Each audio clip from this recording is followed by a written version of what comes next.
খুব অল্প প্রোডাক্ট দিয়ে কিভাবে তোমরা ডে টাইমে একটা মেকআপ লুক ক্রিয়েট করতে পারবে যেটা অনেকক্ষণ বেশি লং লাস্টিং হবে। অফিস, কলেজ যে কোনো জায়গায় মেকআপ লুকটা ক্যারি করতে পারো। তো চলো ভিডিওটা শুরু করি। হাই এভরিওয়ান, আমি Sudipa, welcome to rainbow canvas. আমার নতুন একটা ভিডিওতে তোমাদের সবাইকে অনেক অনেক ওয়েলকাম জানাই। তো চলো আজকের ভিডিওটা শুরু করা যাক। আর আমাকে একজন কমেন্ট করেছিলে এই লুকটা ডিটেলসে শেয়ার করতে, তো আজকের ভিডিওটা স্পেশালি তোমার জন্য। সো চলো এবার শুরু করি। সবার ফার্স্টে আমি টোনার অ্যাপ্লাই করবো, তার জন্য আমি এখানে ইউজ করছি আলপস গুডনেসের টি ট্রি টোনার। আমি অনেক ভিডিওতে এই টোনারটার ব্যাপারে বলেছি, এই টোনারটা ভীষণই ভালো, আমার পার্সোনাল ফেভারিট বলতে পারো। টোনারটা অ্যাবজর্ব হয়ে গেলে আমি ময়শ্চারাইজার অ্যাপ্লাই করব, তার জন্য আমি এখানে নিভিয়া সফটের ময়শ্চারাইজার ইউজ করছি। তোমরা তোমাদের রেগুলার ময়শ্চারাইজার ইউজ করতে পারো। তো ময়শ্চারাইজারটা কিন্তু কখনো স্কিপ করবে না, সামার হোক বা উইন্টার, ময়শ্চারাইজার কিন্তু মাস্ট অ্যাপ্লাই করতেই হবে। এবার আমি সানস্ক্রিন অ্যাপ্লাই করব, তার জন্য আমি এখানে ইউজ করছি পন্ডসের সানস্ক্রিন। তোমরা তোমাদের রেগুলার সানস্ক্রিন ইউজ করতে পারো।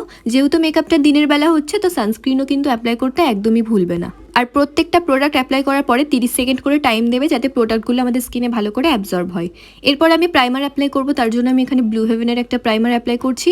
এটা একটা সিলিকন বেস প্রাইমার, আমাদের পোর্সগুলোকে খুব ভালোভাবে মিনিমাইজ করে দেয় আর মেকআপটা অনেক বেশি লং লাস্টিং বানায়। আমাদের যেহেতু টি জোনটা বেশি অয়েলি থাকে, তো টি জোনে বেশি ভালো করে প্রাইমারটা অ্যাপ্লাই করবে। আজকে আমি বেস মেকআপ করার জন্য দুটো প্রোডাক্ট নিয়েছি, একটা ল্যাকমি লুমি ক্রিম আর একটা ল্যাকমি 925cc ক্রিম। আমার শেড নাম্বারটা আমি তোমাদের ডেসক্রিপশন বা স্ক্রিনে মেনশন করে দেবো, তোমরা ওখান থেকে একটু দেখে নিও। এবার এই দুটোকে আমি ভালো করে মিক্স করে আমার ফেসে অ্যাপ্লাই করব।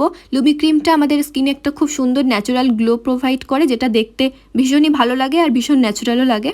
তো এবার আমি দুটো মিক্স করে আমার ফেসে অ্যাপ্লাই করছি আর একটা বিউটি ব্লেন্ডারের সাহায্যে সুন্দরভাবে ব্লেন্ড করে নেব। তোমরা চাইলে ফাউন্ডেশনও ইউজ করতে পারো, আবার বিবি ক্রিমও ইউজ করতে পারো, সেটা তোমাদের চয়েস। তো আমি এটাতে কমফোর্টেবল বলে আমি এটা ইউজ করছি। এবার আমি আমার মেকআপটাকে লক করার জন্য এনওয়াইবের একটা কম্প্যাক্ট পাউডার ইউজ করছি। তোমরা ল্যাকমি বা ফিটমি যে কোনো ইউজ করতে পারো। তো ফুল মেকআপটা ভালো করে কম্প্যাক্ট দিয়ে লক করতে হবে। আর মেক শিওর তোমাদের প্রোডাক্টগুলো যেন একদম স্কিন টোনের সাথে ম্যাচ করে, যেহেতু মেকআপটা দিনের বেলা, না হলে দেখতে ভীষণই উগ্র লাগবে, যেটা একদমই ভালো লাগে না। এরপর আমি একটা মেকআপ ফিক্সার দিয়ে পুরো মেকআপটা ফিক্স করে নিলাম। আর আইশ্যাডো হিসেবে আজকে আমি একদম নিউড লাইট কালারের একটা আইশ্যাডো অ্যাপ্লাই করছি, যেটা প্রায় আমার স্কিন টোনের। জাস্ট একটা আইশ্যাডো নিয়ে সুন্দরভাবে আমার আইলিডে ব্লেন্ড করে নিয়েছি। এবার আমি এলিটিনের এই কাজলটা ইউজ করছি। তোমাদের রেগুলার কাজল তোমরা ইউজ করতে পারো, এটার কোনো ব্র্যান্ডের ব্যাপার নেই। তো এরপর আমি মাস্কারা ইউজ করে নিচ্ছি। দেন আমার লুকটা এখানেই কমপ্লিট হচ্ছে। তো আশা করছি তোমাদের ভিডিওটা ভালো লেগেছে। ভালো লাগলে লাইক কমেন্ট শেয়ার করতে ভুলো না। আর খুব তাড়াতাড়ি আমাদের 5K মেম্বার কমপ্লিট হতে চলেছে, তার জন্য তোমাদের কাছে আমি অনেক অনেক থ্যাঙ্কফুল। তো আশা করছি তোমরা আগামী দিনগুলোতে আমাকে এভাবে ভালোবাসা দেবে। দেখা হচ্ছে অন্য ভিডিওতে। বাই।